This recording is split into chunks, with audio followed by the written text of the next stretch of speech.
Chair now recognizes Ms. McClain from Michigan for 5 minutes. Thank you, Mr. Chairman. And before I start with my line of questioning, I just want to make two comments. First, to Professor Gerhardt, I love the analogy that you used about the speeding ticket with Hunter Biden. Let me also see if you would agree with this analogy.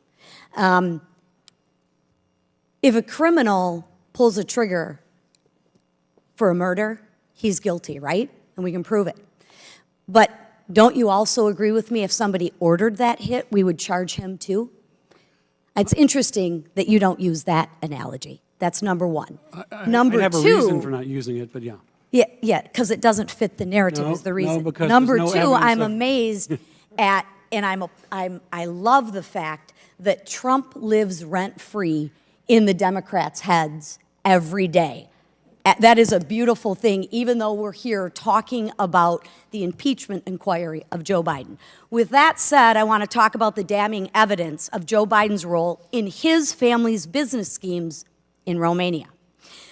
While Joe Biden was president, he was directly involved in the United States policy and anti-corruption efforts in Romania. That's a fact. On May 21st, 2014, the then Vice President Biden delivered an anti-corruption speech in Romania, right?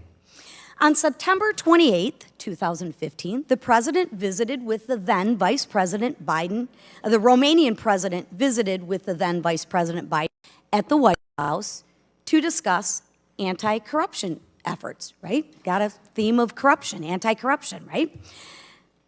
Gabriel Popovich, a corrupt Romanian oligarch, is the subject of a criminal probe. He's a subject of a criminal probe and prosecution for corruption and bribery in Romania. This committee has reviewed transactions showing that the Biden family received money from a foreign company run by this Russian oligarch, corrupt Gabriel Popovich. 5 weeks after the Romanian president visited with Vice President Biden, Popovich begins paying Hunter Biden and his associates, Rob Walker, through his company, Bladen Enterprises. The money from Bladen Enterprises is deposited directly into Robinson Walker LLC. Now, this LLC is directly operated by Hunter's known business partner, Rob Walker. These are all facts, right, that we found through the investigation. In November 2015 and again in March 2016, Hunter Biden, who is not registered as a foreign agent under FARA, meets with the U.S. ambassador to Romania. Red flag. Then, coincidentally, over $1 million flows to the Bidens. I'm not much for coincidences, and I don't think the American people are either. Let's run through the numbers together. Between November 2015 and May 2017, Bladen Enterprises deposited over $3 million into Robinson Walker's LLC business account. But then the Biden family accounts received more than $1 million from Robinson Walker's accounts after these deposits were made. Ironically, 16 of those 17 payments occurred while Joe Biden was vice president. Now, I think most Americans would find it suspicious that, ironically, these payments ended shortly after Joe Biden left office. Another coincidence. Mr. Chairman, I ask unanimous consent to enter into the record the Oversight Committee's May 10, 2023 Second Bank Records Memorandum showing Joe Biden's involvement in his family's business schemes in Romania. Without objection, so ordered. I see three problems here.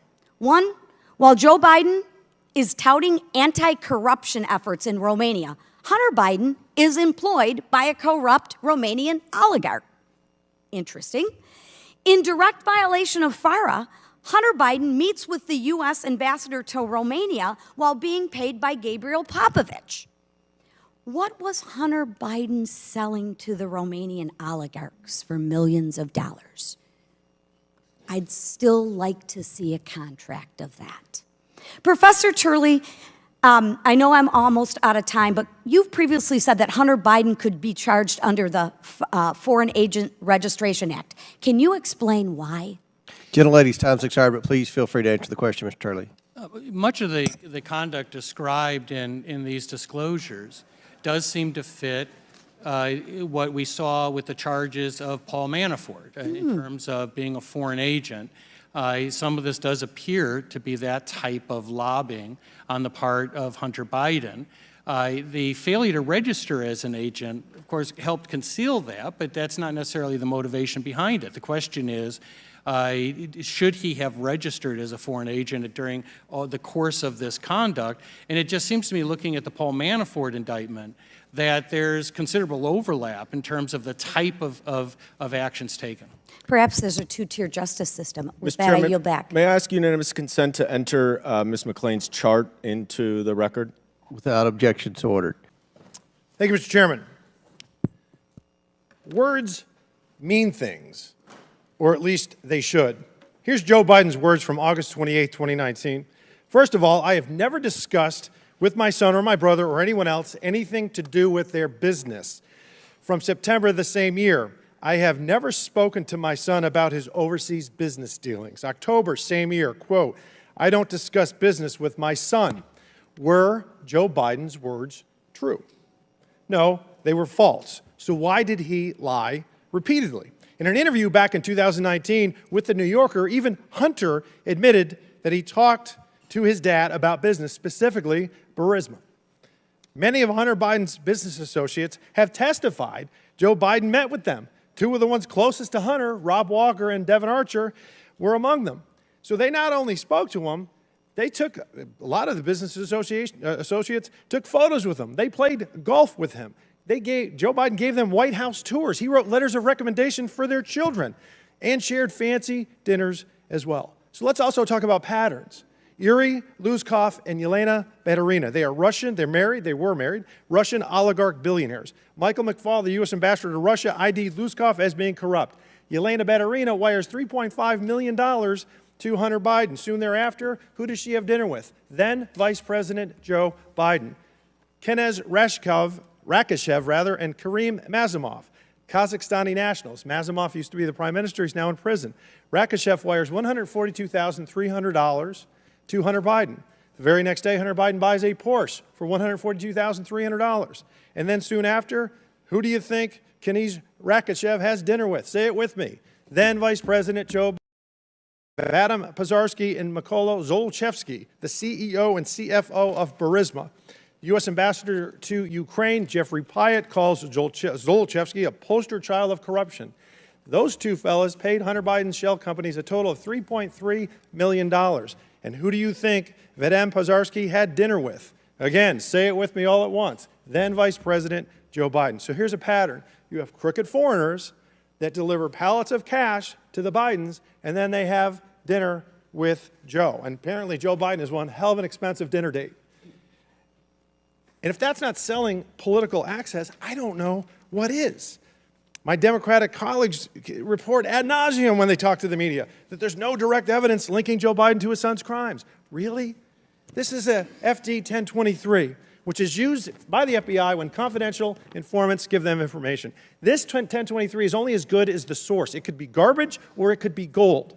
The FBI describes this source as somebody that is highly reliable and very trustworthy. In fact, they've worked with him for over a decade and paid him well over $100,000. What he has given to them is always checked out. This, ladies and gentlemen, is gold. Consider this with weight and gravity. So what does this say? I don't know what the confidential informant's name is, so I'm going to call him Ivan. Ivan is not his real name, but Ivan describes Vadim Pazarski directly admitting to him in a confidential conversation that they hired a not-so-smart Hunter Biden to protect us, quote, through his dad from all kinds of problems. Then Ivan speaks directly to CEO Zolchevsky, and Zolchevsky confides that Hunter Biden will take care of those corruption issues through his dad. Zolchevsky is being investigated by Viktor Shokin, a Ukrainian prosecutor. Joe Biden suddenly begins to call for Shokin's removal. Now, Ivan is also told by Zolchevsky that it cost him $5 million to pay one Biden and $5 million to pay the other. This is direct evidence of naked corruption and bribery. Zlochevsky also admitted to Ivan that both Bidens pushed him to pay them and to keep Hunter Biden on the board. Please keep in mind, these were confidential conversations.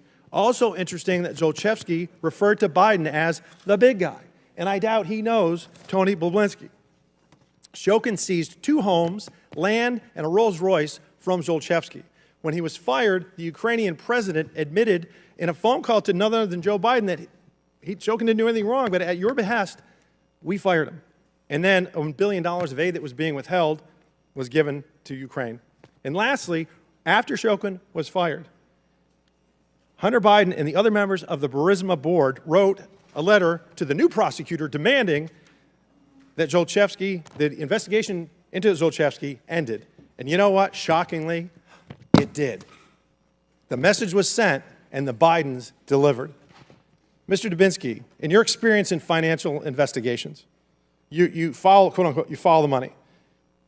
If you were investigating this and looking at $5 million payment from Burisma to Joe Biden, what kinds of information or patterns would you be looking for? Well, I'd want to know who, what, when, where, and why. What's going on? Why is the money moving? What's it for? What's the substance behind it? And talk to people. Look at documents and talk to people. That's what we do in investigations.